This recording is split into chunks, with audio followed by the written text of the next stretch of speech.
Eh, no soy mucho de escritorio, así que me gustaría estar ahí y apuntando, pero bueno, las implicancias lo marcan. Déjenme pasar el puntero.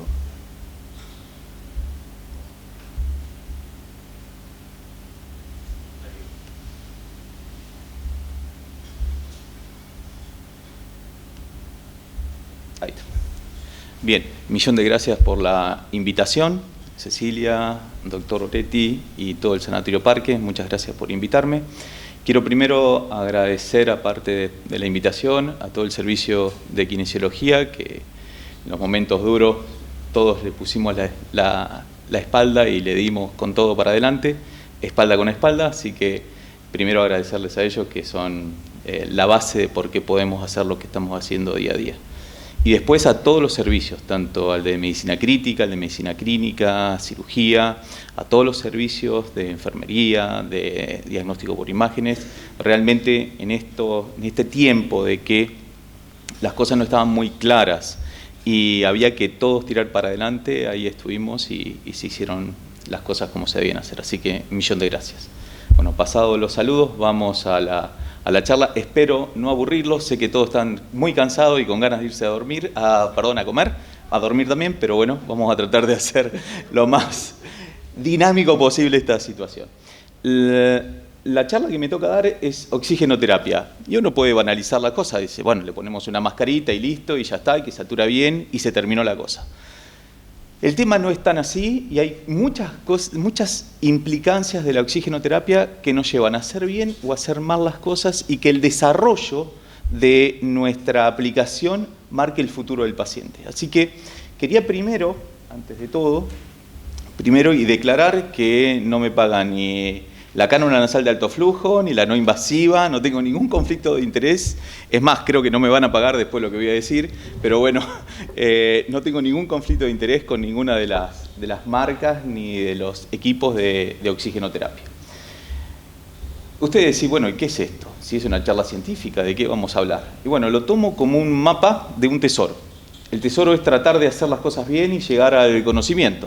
Entonces, la idea fue de que esa ruta que nos lleve a ese conocimiento, poder marcarlo desde qué es la descripción de la evolución de la patología, poder hablar de los mecanismos de hipoxemia, poder hablar también de la seguridad de los equipamientos que usamos, de los dispositivos que usamos, de las controversias que hay en esos dispositivos y del monitoreo de la oxigenoterapia, de nuestra experiencia y de poder sacar algunas conclusiones. ¿Bien? Voy a ir marcando y lo primero voy a usar el mismo gráfico que usó Jessy, así que parece que la armamos juntos, pero está bien. Es hablar sobre este gráfico que marca las fases. Voy a poner ahí, así puedo marcar.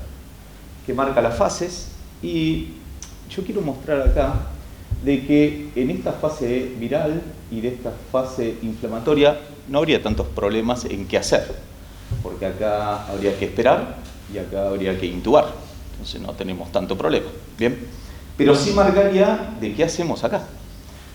¿Qué tipo de oxigenoterapia le ponemos? ¿Podemos, con lo que hacemos acá, evitar esto? Bueno, la idea es eso, es poder designar un instrumento adecuado para poder prevenir eso. Y lo que quiero mostrarles, primero una gran duda. ¿Por qué estos pacientes de fase 2 presentan hipoxemia? ¿Cuál es el mecanismo de la hipoxemia? Porque el comportamiento no fue el mismo de que teníamos antes de los pacientes que estábamos conocidos. ¿Por qué? Porque había algunos que la evolución era rapidísima, que rápidamente empezaban, desaturaban y cuando desaturaban tenían que intubarlos. Y había otros en que no estaban disneicos, estaban bárbaros. Lo teníamos internado y sin ningún tipo de problema. La placa un desastre, saturaba 70%, pero el tipo estaba fantástico.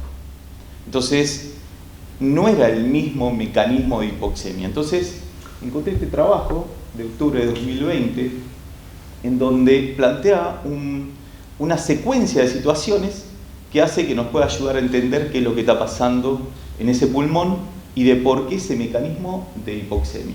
Entonces lo que les quiero mostrar acá lo primero es esto, es que la inflamación que ocurre a nivel pulmonar en esa fase 2 no es uniforme. Y ese es un gran problema que tenemos. ¿Por qué? Porque tenemos áreas con un BQ bajo. Sabemos que el BQ, para gente que no está tan familiarizada con el tema de oxigenoterapia, es la alteración ventilación-perfusión, y que esa ventilación-perfusión puede ser baja o alta, dependiendo de dónde está la alteración. Y acá lo que encontramos en que tenemos áreas normales y áreas con un BQ con una alteración ventilación-perfusión. Ahora, ¿cuál es el problema? El problema es que en esta situación, ese proceso inflamatorio genera una hiperperfusión a nivel capilar. Y esa hiperperfusión a nivel capilar lo que hace es un robo sanguíneo de las unidades normalmente ventiladas. Lo cual me va a llevar a tener un espacio muerto alterado. Y ese espacio muerto agrandado, que puede dar por los microtrombos y por esta alteración del componente vascular y no respiratorio, lo que nos lleva muchas veces es que estos pacientes empiezan a manifestarse con hipoxemia, pero de origen vascular, no de origen ventilatorio. Lo cual, todos los que estábamos acostumbrados a resolver problemas respiratorios con respuestas ventilatorias, nos damos cuenta que esas respuestas ventilatorias para problemas que el resultado era el mismo, como PAFIS baja, PO2 bajas, el problema en sí era un problema vascular, con un impulso respiratorio aumentado. Lo cual, esto lleva a que numerosas veces tenemos esa hipoxemia, tenemos esa PaFiO2 baja, tenemos esa alteración de A-A alterada, pero sin disnea. Acá, el problema suscita en que este componente de BQ alto, este alvéolo, no solo no es una unidad funcional, no está produciendo intercambio gaseoso, sino que nuestros pacientes, si recuerden aquellos chicos que están de guardia, están hipocápnicos. Tienen una PCO2 normal o baja. Y eso lo que produce es un reflejo de constricción del alvéolo. Que ese material, ese aire que ingresa acá, se divide o se vaya a otra área que sí está ventilada. Ahora, ¿cuál es el problema? Es que esa PO2 baja, que no está disneico, en donde nuestro paciente tenemos áreas normales y áreas alteradas, y nosotros tratando de darles más ventilación o más oxígeno a un impulso aumentado, estamos sobredistendiendo unidades sanas, perpetuando un distrés respiratorio o iniciando ese distrés respiratorio. Lo cual, en esa fase 2, no solamente nuestra intención era prevenir que el paciente ingrese a ventilación mecánica, sino que considero que muchas veces hemos aumentado ese riesgo de ventilación mecánica por malas intervenciones terapéuticas. Es así que nuestro paciente ingresa en un área que llamamos hipoxemia silente, ¿sí? Y hipoxemia feliz, en donde nuestro paciente generalmente se manifiesta luego esa disnea cuando ya tenemos un componente alveolar comprometido, cuando la compliance empieza a bajar, cuando empieza a subir la CO2, y ahí es donde nos agarramos la cabeza, que ingresa el paciente y no lo podemos rescatar con ningún medio, y tenemos que intubarlo rápidamente. Y rápidamente las compliance son muy bajas, e rápidamente nuestro paciente tenemos que pronarlo, e empezar a hacer todas nuestras maniobras.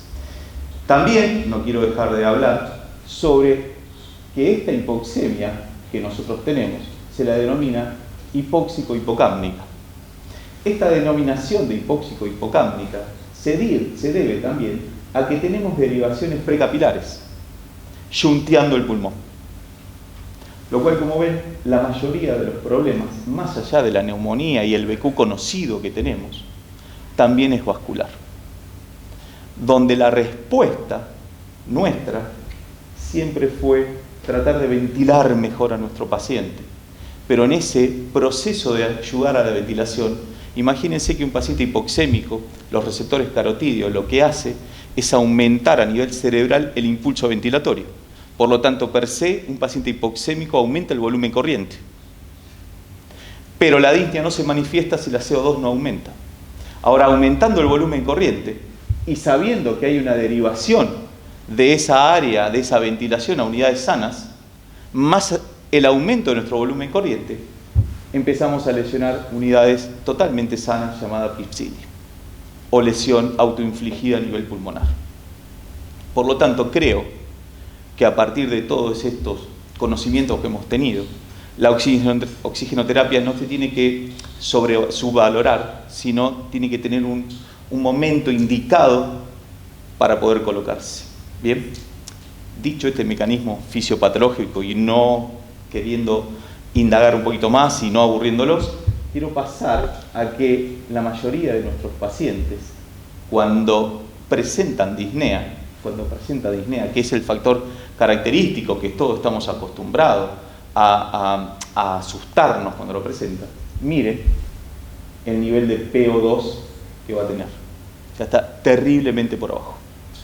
Normalmente nosotros encontrábamos las disneas aquí, lo cual nos daba tiempo para poder actuar. Cuando un paciente está disneico, ya es tarde. Y acá no quiero decir, y no quiero dejar de decir, que el mecanismo más importante es la utilización de los músculos respiratorios, de los músculos accesorios. Cuando un paciente COVID empieza a utilizar músculos accesorios, tiene un cartel que dice que llegamos tarde, que ya llegamos tarde. Por lo tanto, hay que tratar de no llegar a eso. Y si utiliza músculo accesorio ese paciente, no debemos perpetuar esa intervención no invasiva que estamos haciendo. Ese paciente tiene que estar intubado. Bien. Y mire que lo dice alguien que trató de no intubar nunca a un paciente para ponerle no invasiva o para ponerle alto flujo, pero en este caso no hay vuelta atrás. Bien. Quiero mostrarles este trabajo que me llamó la atención, un trabajo brasilero, en donde considera y manifiesta que el 70% de los pacientes que ingresaron a la hospitalización saturaban menos de 95%. Lo cual, fíjense, y es un poco nuestra experiencia, la mayoría que internamos necesitaban oxígeno. ¿Sí? Rara vez veíamos a un COVID en el CENEPI sin nada. ¿Sí? Generalmente lo invitábamos, le decíamos qué está haciendo, se escapó de la casa, algo de eso, porque COVID no tenía. ¿Sí? Entonces, generalmente están hipoxémicos. Ahora, ¿qué herramientas tenemos para tratar de que nuestro paciente corrija esa hipoxemia? Bien, cánula nasal de bajo flujo, máscaras con Venturi, máscara con reservorio, que hasta la pandemia la teníamos archivadas allá abajo y no la usábamos, cánula nasal de alto flujo y ventilación no invasiva. Puse en este caso el casco porque fue emblemático, que empezó a usarse ahora. Realmente hace 20 años que usamos casco, ¿bien? Y realmente ahora pasó porque se puso de moda en Italia, que era el lugar donde estaba la fábrica de los cascos. Si habría estado la fábrica de la máscara nasal, estaríamos puestos acá la máscara nasal, ¿bien? O sea, fue una cuestión de moda nada más. Y lo podíamos aplicar sentadito o lo podíamos aplicar boca abajo. Y ahí empezó el pronovigil, ¿bien? Que también lo pusimos de moda ahora, sin ningún tipo de experiencia. Todos estos dispositivos tienen pros y contras, no voy a indagar mucho en esto, pero sí quiero hablar del miedo que teníamos a la dispersión de los aerosoles, y eso quedó demostrado en nuestros trabajos que la mayoría de estos dispositivos no eran complicados para que el personal de salud se pudiera contagiar si estaba bien protegido.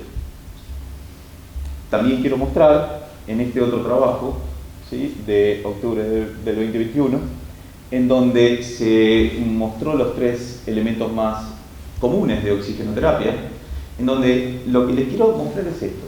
Primero, voy a pasar rápido por el tiempo, es que tanto la cánula nasal, la máscara simple o la máscara con reservorio, cuando el paciente aumentaba la ventilación a la demanda ventilatoria, bajan sin ninguna duda la FiO2 entregada. Entonces ese es un gran problema. Ustedes tienen un paciente, una cánula nasal a 4 litros, y el paciente tiene un volumen minuto de 6, si ese paciente aumenta su demanda ventilatoria, indefectiblemente la cantidad de oxígeno que le está entrando al paciente es menos. Bien, por la mezcla que no vale la pena que lo explique, pero a nivel de la mezcla de lo que estamos respirando con el que está aportando es menor. Por lo tanto, son dispositivos de FiO2 variable, lo cual no es real el monitoreo solo del número del saturómetro. Porque si yo tengo un paciente con una cánula nasal a 1 litro y satura 95, y al otro día satura 95, pero lo tengo a 4 litros, claramente el paciente está peor, pero satura lo mismo, y me quedo tranquilo. Realmente la saturación es un valor más de otro monitoreo, que es el aporte de flujo o el aporte de FiO2 que le tenemos que entregar al paciente. Bien, dicho esto, quiero mostrarles aquí, en este trabajo, en qué pasó con el prono despierto con los pacientes. O sea, ¿era efectivo? ¿Es efectivo? ¿Tenemos que seguir usándolo al paciente con oxigenoterapia y en prono? Lo que marca este trabajo también de octubre 2021 es que los pacientes que lo tenemos en prono, están despiertos con oxigenoterapia, se asoció con una mejoría significativa de los parámetros de la oxigenación en 381 casos de los 19 estudios que informan los resultados. Lo cual nos abrió un abanico de situaciones para poder utilizar el pronovigil con objetivo, porque esto lo sabíamos, que mejoraba la oxigenación, con objetivo de evitar la intubación endotraqueal y sobre todo evitar la muerte. Pero cuando se analizaron estos resultados, la cosa no fue positiva. ¿Sí? Se mostró que en los 41 estudios que evaluaron la tasa de intubación, 870 sujetos tratados con pronovigil y 852 sujetos tratados con la atención habitual, la tasa de intubación fue del 27% en comparación de un 30%. No significativo. O sea, parecería que ponerlos boca abajo mejora la oxigenación, pero no evita la intubación endotraqueal. Bien, lo cual esto nos implica un debate interno para ver qué hacemos con nuestros pacientes. Estoy hablando del pronovigil, no el prono, cuando el paciente lo tenemos intubado, bloqueado, eso es otra cosa. Bien. ¿Y qué pasó? Ustedes me pueden decir, bueno, pero debe haber algún grupo de pacientes en que se debe beneficiar. Y lo estudiamos. Lo estudiamos en pacientes obesos, en pacientes con PAFIS baja, le dimos vuelta por todos lados porque queríamos encontrar que dé resultado. No dio resultado. ¿Sí? Parecería que solamente mejora la oxigenación, pero no evita la intubación. Lo cual, como dije, nos invita a un debate interno. Queremos pronarlo, pronemos, pero tenemos que estar terriblemente atentos, porque este paciente tiene la misma tasa de complicaciones que cualquier otro que lo tengamos en supino. No debemos retrasar la intubación, porque eso sí aumenta la mortalidad. Si nuestros pacientes tienen que estar intubados, tienen que estar con oxigenoterapia, saturan menos de 95 o utilizan músculos accesorios, no pueden estar en esa condición, tenemos que intubarlo. Bien. Bueno, ¿qué pasa con la mortalidad? Prácticamente lo mismo. Si bien tenemos una tasa de que parecería que si se alargaría la N podría beneficiarse, pero no fue estadísticamente significativo con la asociación de la mortalidad. Por lo tanto, quiero dejarles acá algunas decepciones, que es la utilización del pronovigil. Bien, entonces sí usamos alto flujo. ¿Sí? Eso sí anda bárbaro. Bueno, como el mecanismo de hipoxemia no es el que estamos acostumbrados en un distrés respiratorio normal, sino es un paciente más vascular, parecería que podríamos utilizarlo, pero con altísimo cuidado. Este es un reporte de septiembre del 2021, es el último que hay, en donde la cánula nasal de alto flujo tiene bajo riesgo de dispersión de aerosoles en el medio ambiente, que es un cuidado en la primera etapa muy importante que teníamos que tener, que la aplicación temprana, junto con la posición de cúbito prono, puede mejorar significativamente el intercambio de gases y resultados de estos pacientes, no habla de mortalidad e intubación, pero, y esto es más importante, lo que marca esta revisión, es que la persistencia de una alta frecuencia respiratoria, sabemos que el COVID no baja la frecuencia respiratoria, por lo tanto, tener un índice de que utilice la frecuencia respiratoria como marcador de que el paciente va mejor o va peor, no es bueno. Pero si lo tenemos persistentemente alta con dificultad respiratoria, estamos hablando de utilización de músculos respiratorios, después de 1 hora de la utilización de cánula nasal de alto flujo, deberíamos intubar. No estoy diciendo no usarlo, ¿no? Sino usarlo con gente especializada, en un lugar especializado, y 1 hora. Si en 1 hora no muestra una franca mejoría, debemos intubar a nuestro paciente. Bien. Yo sé, lo estoy aburriendo, ya se quieren ir, pero ya terminamos, ¿sí? No se apuren. Por lo tanto, la monitorización meticulosa de los pacientes con alto flujo es fundamental para evitar el tratamiento prolongado y retrasar la intubación.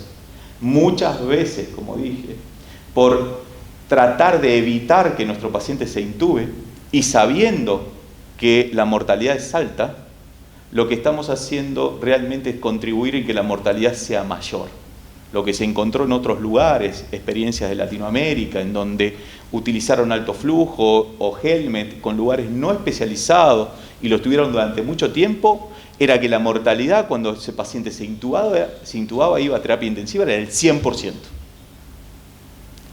También esos resultados lo hemos tenido acá en Rosario y en otros lugares. Lo cual, esto nos lleva a que seamos muy, muy cuidadosos con los elementos que usamos. Este es un trabajo último de mayo de 2021. Me encantó porque es un trabajo de un grupo italiano, que es el que más trabajó en no invasiva. Y lo que encontró, hizo un trabajo retrospectivo y prospectivo con respecto a la utilización en la falla respiratoria hipoxémica de alto flujo y no invasiva contra el tratamiento convencional. Y lo que mostraron,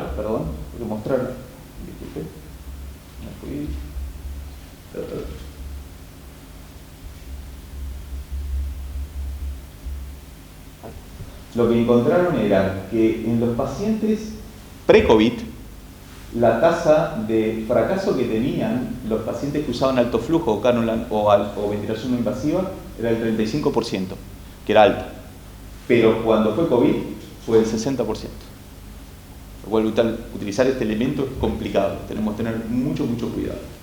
Ahora sí, lo que quiero, y no quiero dejar de hablar del monitoreo.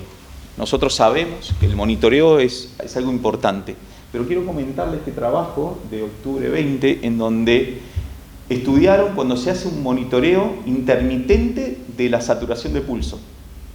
¿Bien? O sea, vamos un ratito, le ponemos saturación de pulso y vamos controlando. Cuando hicimos eso, fuimos solamente 10% efectivo en prevenir una falla respiratoria. 10%.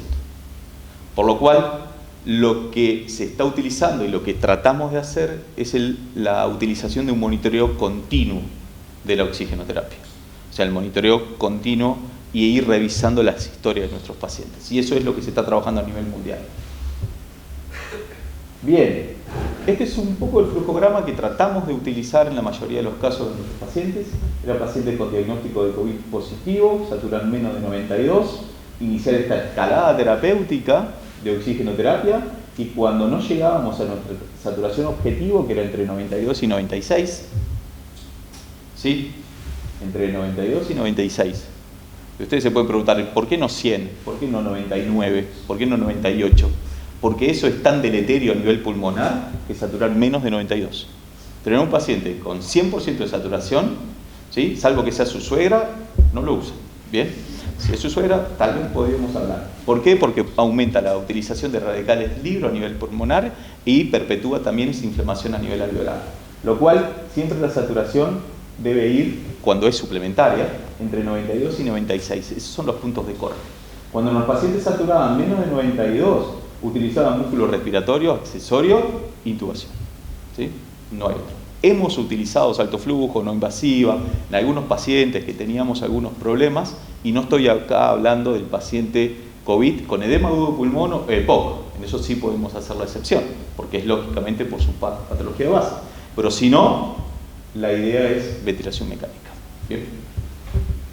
Y ya para terminar, quiero mostrarle con este flujograma un poco los números. Yo he tomado, a diferencia de los otros, tanto de Jessy que hablaron de todo, yo hablé de septiembre a septiembre, hablamos de 68.076 pacientes, de esos solamente el 3,10% recibió internación, y de estos solo el 26% requirió ventilación mecánica, lo cual con este esquema de tratamiento, 73% se fue a su casa sin recibir ventilación mecánica, lo cual estamos dentro de los parámetros mundiales de lo que tenemos que hacer, sin utilización de algún elemento de soporte ventilatorio no invasivo.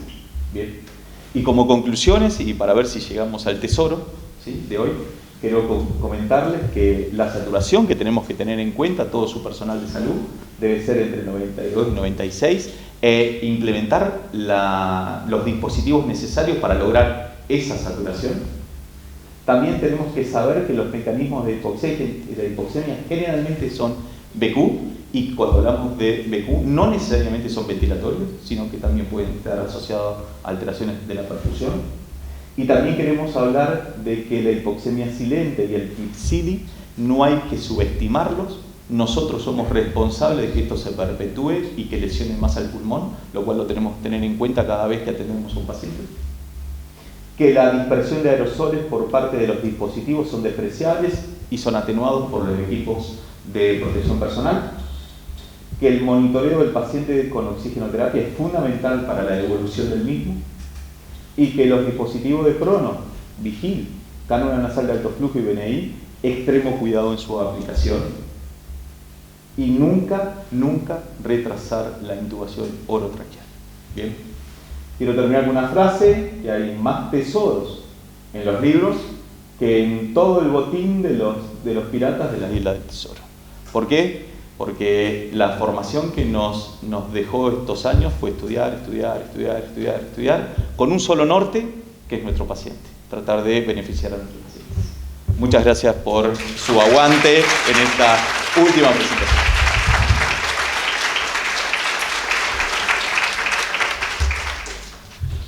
Me apuré lo más que pude, Ceci.